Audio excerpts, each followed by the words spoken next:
Hi everybody, I'm Hugh Amano with foodonthedole.com. Today I'm at the chopping block in Chicago, Illinois, and I'm going to show you how to make a really tasty Lebanese eggplant dip called baba ganoush.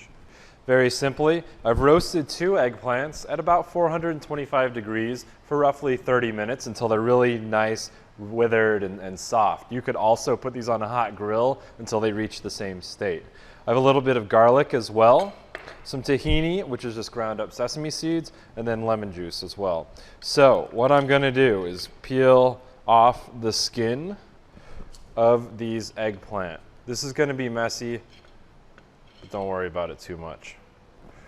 Okay, take a spoon and just scrape all that flesh right into the bowl of the food processor. Be sure none of that skin gets in there. We'll do that with both of them.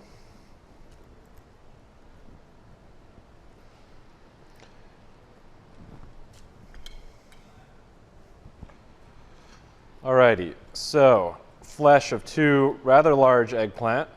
This is going to go a long way. Now we're going to get a couple cloves of garlic, maybe 3 if you want. That goes right in. A good dollop of tahini. Tahini is found in hummus as well, but I'm going to say we're putting about a 1/4 cup in here.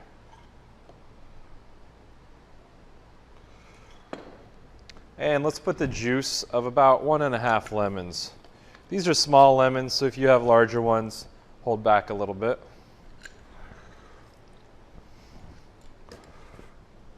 And don't forget, we want to get some salt in there as well, season things. Now we're just going to puree it all up. All right, so we're going to pop our lid right onto our food processor, get the machine running, and as it's running, I'm going to add some olive oil. The amount is up to you. We're going to start with a 1/4 cup or so, and then put in maybe another ½ cup. So let's get this running.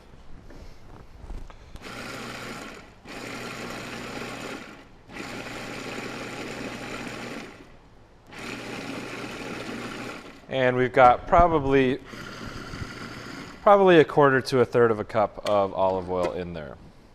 Now, we're going to taste for seasoning. Make sure it's good. Tastes great. Adjust with salt and pepper if you need. And now we're just going to get it into a bowl.